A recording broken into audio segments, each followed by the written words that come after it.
Hi, in today's video, we're going to go over makeup brushes that I have been loving. There are a few new ones that I've never spoken about before, and some of them aren't talked about that much on YouTube. And I'm excited to share them with you because I really do think that these brushes are absolutely fantastic.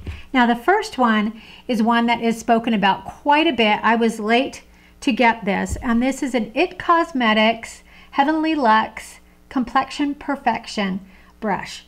It's dual-ended, which is difficult to store, but I kind of just put it crosswise on this thing that I have on my makeup counter. And honestly, this brush here is very nice. It's very soft. I have used several foundations with this brush and buffed it into my skin, but it's not my favorite brush to apply foundation with, so I don't use this as often. But this concealing end is just the perfect size. It is bunny soft. It just feels like the softest texture. And what I use it for is to put my eyelid primer on. I use MAC Painterly Paint Pot. I just swirl this in it and I tap it on my lid and brush it in. I can be done with this brush in half the time using my finger.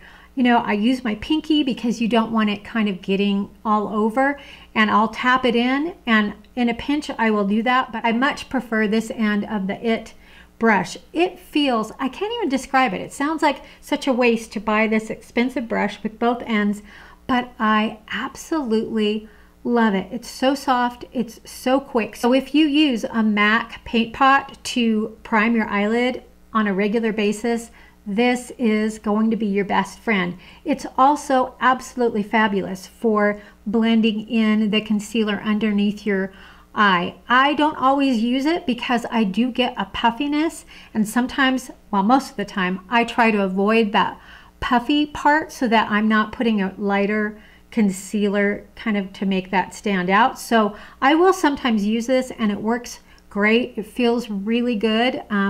If you don't have puffy under eyes, you will love this for your concealer as well. I'm sure it would do quite well going around your nose and different areas, but my very favorite is for my eyelid primer. And then the next brush is by e.l.f. and it's the Professional Concealer Brush. It's just probably $1 to $3, maybe $3. And what I do is I'll use a concealer. This is just the First Aid Beauty Bendy Avocado Concealer that I really like. I will tap in the tip of it, and then I will dot it right where my, like in the inner corner of my eye, and then right where I have some darkness and down below my bags. And then I will tap it in with my finger.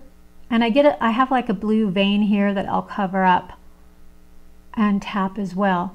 But it's a very inexpensive brush, and it really pinpoints exactly where you want to put that concealer. I don't know if you can tell what that looks like, but also it's absolutely terrific for if you get spots, if you get acne, to pinpoint your concealer right on there instead of kind of a wider area with your fingertips. So it's an excellent brush as well. Then what I've had for quite a while, in fact the numbers rubbed off, it's by MAC. It's a 2 something. I'll find it and put it up above. But it's really good quality. I will use it during the day sometimes if I see that my eyebrows have moved around. If you're changing your clothes, it doesn't have any product in it. I don't have to take off a cap. I grab it and just brush it through my brows. It's also terrific if you get mascara underneath your eyes or smear it on your eyelid or brow bone. Wait a few minutes, like most of you know, and then you can just flick it off with the edge, gently with the edge of an eyebrow brush. So this one it really is a handy brush, and I haven't spoken about it at all. So that's a good one. The next 3 brushes I discovered after watching Michelle, I don't know if you pronounce it Wang or Wong, but she is absolutely fun to watch. She covers mostly luxury.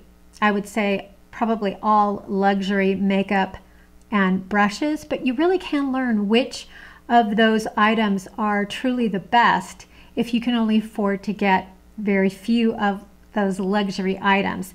So I did splurge and I bought 2 Sonia G brushes and an esum brush.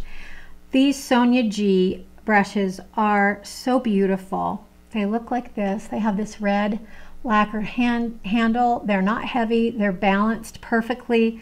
This is the Worker One, and it is one of those brushes that is just the softest, just bunny soft like the other one. What I found works best with this brush is when I do an all over color on my lid, and not a dry formula, not say a Viseart or even a Naked palette, but with your Anastasia Beverly Hills, with your say Tartelette in Bloom. Just beautiful. It feels so luxurious going across your eyelid, distributes the color beautifully, picks it up very easily. It's just a wonderful, beautiful brush.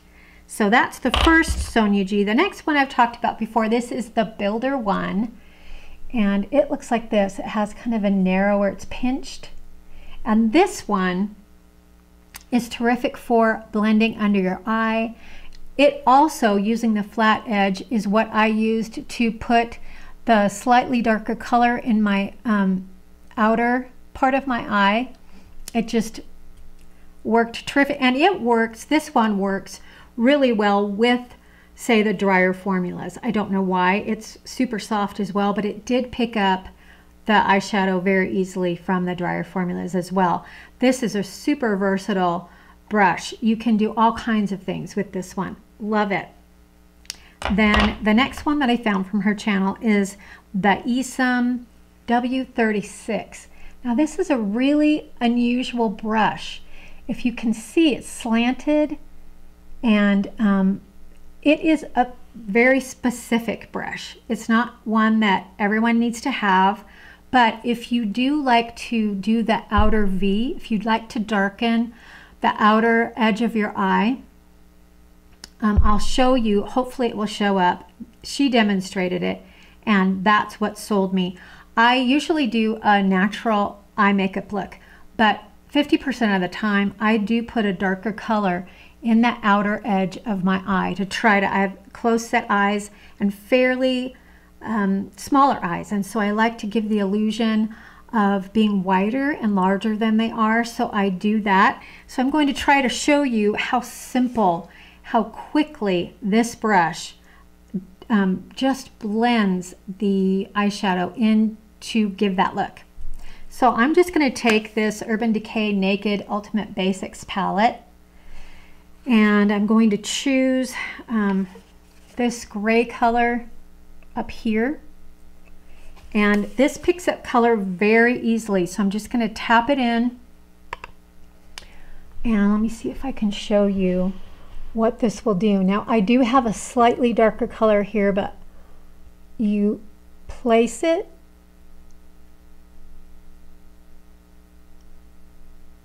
Can you see that? You place it and then just gently blend it where you want it to go. Let me show the other eye as well, if I can. Okay, so you place it and blend it.